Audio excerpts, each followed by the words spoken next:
سب سے بڑی وجہ ہمارے اندر ایتھزم جو آئی ہے، ایک تلخ حقیقت ہے. میں یونیورسٹی آف پونچھ میں گیا، آزاد کشمیر. ادھر خطاب کرنے کے بعد جب میں راولہ کوٹ کے ایریے میں پھر رہا تھا تو مجھے وہاں کے لوکلز جو اسٹوڈنٹ لیڈرز ہیں انہوں نے کہا کہ یہاں کچھ مسجدوں میں کے باہر جو یہ کامنسٹ ہیں یا ایتھسٹ ہیں جو فورن فنڈڈ ہیں، ان کو کشمیر پہ انویسٹ کر کے ان کو خریدا گیا کہ کشمیر میں آپ نے ایتھزم پھیلانا ہے. جب لادینیت آ جائے گی تو یہ قوم پرستی کی طرف چلے جائیں گے. قوم پرستی کی طرف چلے جائیں گے تو وہ کشمیر اور پاکستان کا جو ایک روحانی رشتہ ہے وہ آٹومیٹیکلی ٹوٹ جائے گا، کیونکہ وہ تو ہے ہی کلمہ طیبہ کی بنیاد پہ. میں نے کہا وہ پھیلتا کس طرح یہاں پر ایتھزم؟ کہتے ہیں ایتھزم پھیلانے میں سب سے بڑا کردار ہمارا اپنا ہے. وہ یہ ہے کہ ایک پمفلٹ پہ وہ لکھ دیتے ہیں کہ اللہ ہے تو نظر کیوں نہیں آتا، اللہ ہے تو کدھر ہے. یہ 12-14 سوال لکھ کے وہ مسجد کے اندر بھی ہال ہوتا ہے اور باہر کھلا ہوا ہوتا ہے.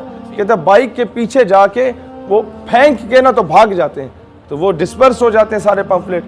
جو مقتدی میں سے کوئی یونیورسٹی کا بچہ اٹھا کے امام صاحب کے پاس لے جاتا ہے، امام صاحب کہتا ہے یہ زندیق ہے، یہ فاسق ہے، یہ فاجر ہے جس نے بھی دیے. بھائی وہ زندیق بھی ہے، فاسق بھی ہے، فاجر بھی ہے، اس کا جواب کیا ہے وہ تو عوام کو بتائیں. وہ جب عوام کو جواب نہیں ملتا تو وہ جو بچے ہوتے ہیں وہ تو ابھی نہیں پوچھتے نا بھائی. حقیقت خرافات میں کھو گئی، یہ امت روایات میں کھو گئی. ہاتھ بے زور ہیں. الہاد، یہ لبرلزم، یہ تو بہت چھوٹی چیز ہے. الہاد، ایتھزم، لادینیت، دین بیزاری، ہاتھ بے زور ہیں، الہاد سے دل خوگر ہیں، امتی باعث رسوائی پیغمبر ہیں. بھائی جان، میں مشائخ کانفرنس میں بھی جا کے پیران عظام سے کہتا ہوں کہ اب خدا کا واسطہ اپنے صاحبزادگان کی تربیت کریں.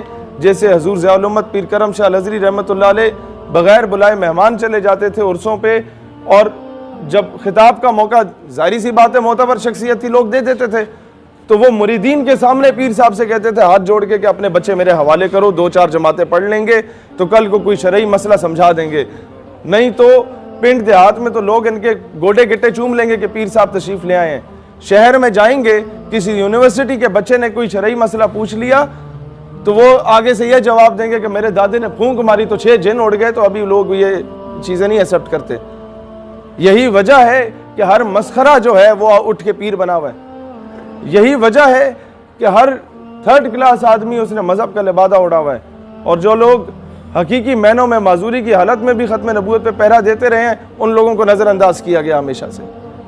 لہٰذا ہم لوگوں نے ان لوگوں کی قدر نہیں کی، ظاہری سی بات ہے. اب آگے آپ کو میں بتاؤں کہ ان ڈومینز میں کام کرنے کی ضرورت کیسے ہے.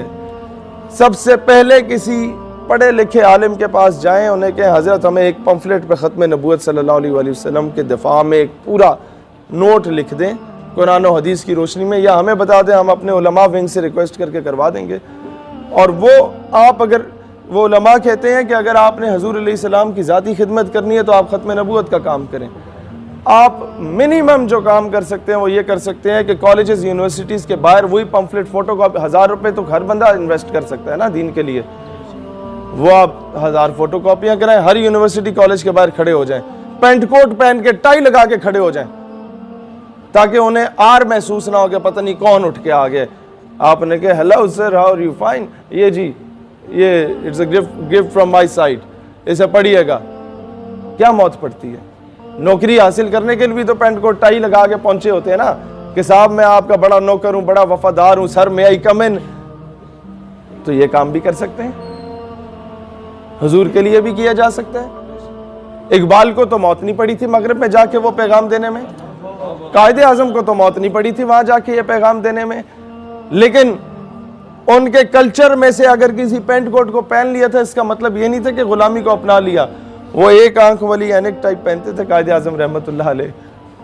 تو دوران خطاب وہ گر گئی تو انگریزوں نے ابھی شور مچانا شروع کر دیا جو سامنے بیٹھے ہوئے تھے کہ اب یہ جھکے گا اور اٹھائے گا، اور اس طریقے سے جو کبھی نہیں جھکا ہمارے سامنے اسے جھکنا پڑے گا.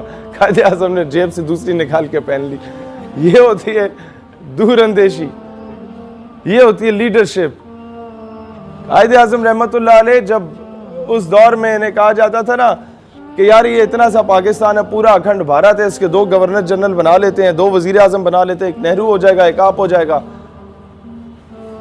تو قائد اعظم جیسی شخصیت جواب دیتی تھی کہ my lord I didn't came here to sell my nation, میں ادھر اپنی قوم کا سودا کرنے تو نہیں آیا. انہیں پتا تھا کہ میں تو ابھی وزیر اعظم کے وزارت عظمیٰ کے منصب پہ فائز ہو جاؤں گا، لیکن میرے بعد تو لوگوں نے آپس میں ایک دوسرے کے گریبان پکڑنے، میرے بعد تو لوگ ایک دوسرے کو مسلمان تسلیم نہیں کریں گے، اور جو بنیا ہے وہ ہم سب کو مسلمان ہونے کی حیثیت سے آ کے کچل دے گا. ہوئی تو وجہ تھی کہ خواجہ قمر الدین سیالوی رحمۃ اللہ علیہ جیسی ہستیاں جو ہیں وہ قائد اعظم کے ساتھ چلی تھیں. پیر جماعت علی شاہ رحمۃ اللہ علیہ، مانکی شریف، زکوڑی شریف، پیر پگاڑا، یہ کیا نظر آیا تھا ان میں؟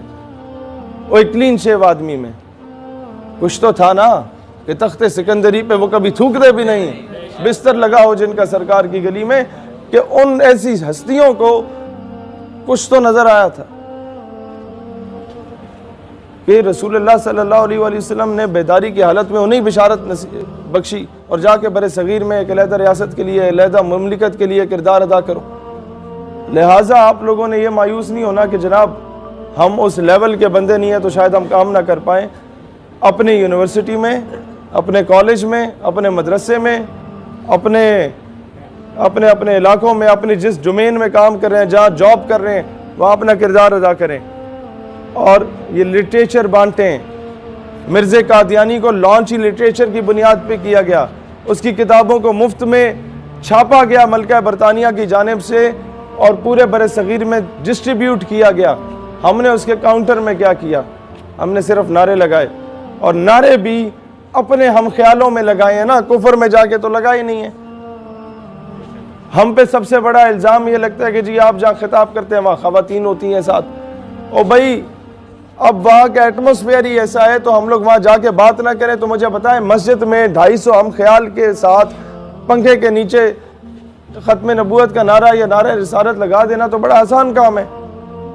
وہاں جا کے کام کریں جہاں پر لبرل مافیا ہولڈ میں ہیں، تب جا کے کام ہوگا. پیر کرم شاہ الازہری کیوں ATI کے ہر وہ جو مونوگرام جس بچے نے لگایا ہوتا تھا سیدی یا رسول اللہ فلا، اسے اٹھ کے سینے سے لگا لیتے تھے. لوگ کہتے تھے خلفاء آپ کے جو جہاں سے جن کو خلافت دی ہوئی تھی وہ رس جاتے تھے. وہ کہتے تھے حضرت صاحب یہ کل کے بچے ہیں، بدماش ہیں، لڑائی کرنے والے ہیں، ہم نے ساری زندگیاں دین کے لیے لگائی ہیں، آپ انہیں سینے سے لگا رہے ہیں. ہم آتے ہیں، آپ بیٹھ کے ہاتھ آگے کر دیتے ہیں، ہم ہاتھ بھی چومتے ہیں یا ہاتھ بھی نہیں چومتے، آپ سینے سے لگاتے ہیں، کیا وجہ ہے؟ انہوں نے یہی جواب دیا کہ یہاں میرے ساتھ بیٹھ کے دربار پہ نعرے لگانا اور ہے، کالج یونیورسٹی میں جا کے نعرے لگانا اور ہے. سیدی مرشدی سیدی مرشدی